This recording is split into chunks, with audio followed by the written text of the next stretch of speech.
আজকের খুতবায় যে বিষয়টি নিয়ে দণ্ডায়মান হয়েছি, আলোকপাত করতে যাচ্ছে, সে বিষয়টির নাম হচ্ছে জানাজার সলাতের পদ্ধতি। কিভাবে জানাজার সলাত করা যায়, এর নিয়ম কীরকমভাবে রয়েছে, আমরা হয়তো সকলেই জানি। তারপরেও আমরা কিছু কিছু বিষয়কে মিস্টেক করে থাকি।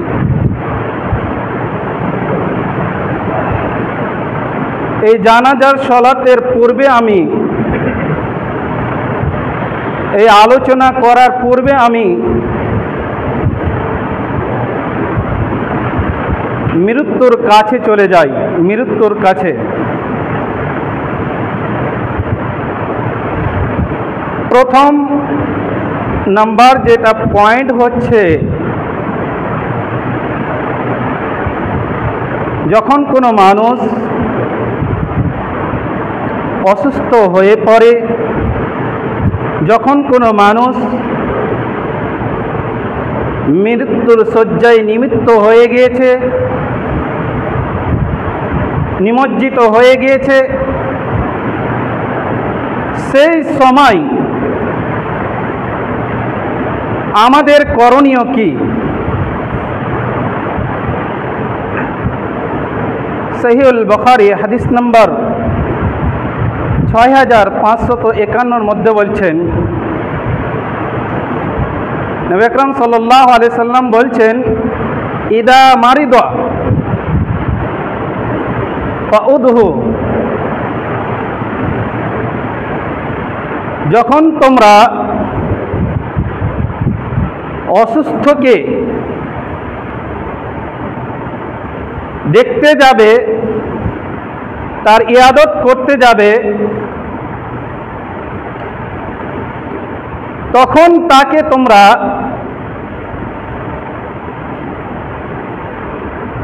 তার দুনিয়াবীর বিষয় থেকে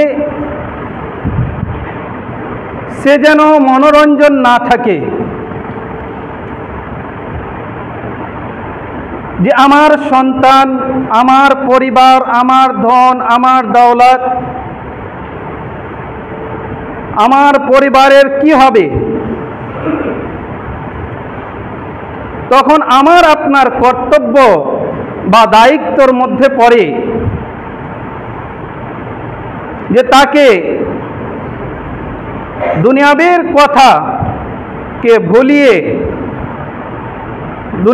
কথাকে ভুলিয়ে আখিরাতকে স্মরণ করিয়ে দেওয়া।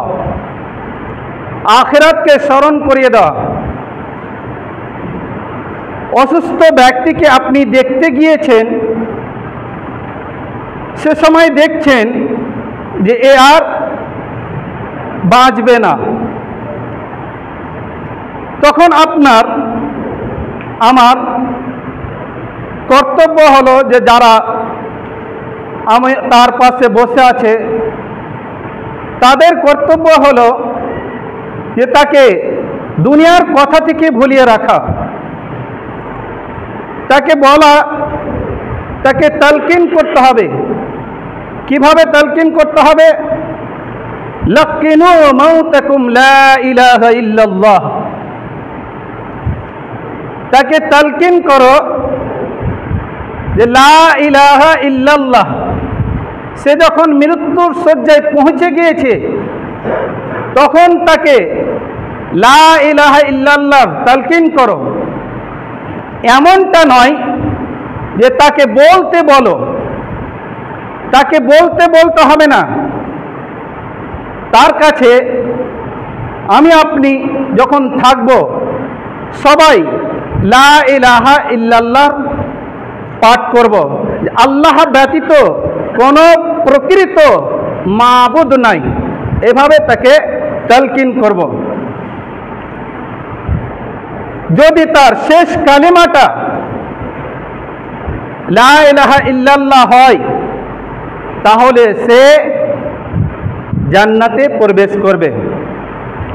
আপনি দেখলেন মৃত্যুর শয্যায় পৌঁছে গিয়েছে, লা ইলাহা ইল্লাল্লাহ পাঠ করলো, আবার দুনিয়াবীর কথার সাথে জড়িত হয়ে গেছে, তার শেষ কথা এটা নয়, আবার তাকে তালকিন করো, আবার তাকে স্মরণ করিয়ে দাও, তা সে যেন মৃত্যু ঘটায়, তার যেন মৃত্যু ঘটে লা ইলাহা ইল্লাল্লাহ দিয়ে, লা ইলাহা ইল্লাল্লাহ দিয়ে। এভাবে আমরা যখন মৃত্যুর নিকট সে ব্যক্তি, অসুস্থ ব্যক্তি পৌঁছে যাবে, তখন তার এভাবে ইয়াদত করব। 2 নম্বর পয়েন্ট, যখন কোনো অসুস্থ ব্যক্তি মৃত্যুর শয্যায় পৌঁছে যায়, আমরা বহু মানুষ, বহু পরিবারে আছে যে তার পাশে বসে সূরাতুল ইয়াসিন পাঠ করা, সূরাতুল ইয়াসিন পাঠ করা, এটা কি পাঠ করা যাবে না যাবে না? সূরাতুল ইয়াসিন পাঠ কেন করি আমরা? আমাদের অনেক মানুষের ধারণা যে আমি যদি সূরা ইয়াসিন পাঠ করি তাহলে আমার অসুস্থ ব্যক্তির মৃত্যুর শয্যায় পৌঁছে গেছে এই ব্যক্তির মৃত্যুটা, তার রূহটা, তার আত্মাটাকে বের করবে আসানের সাথে, দয়ার সাথে।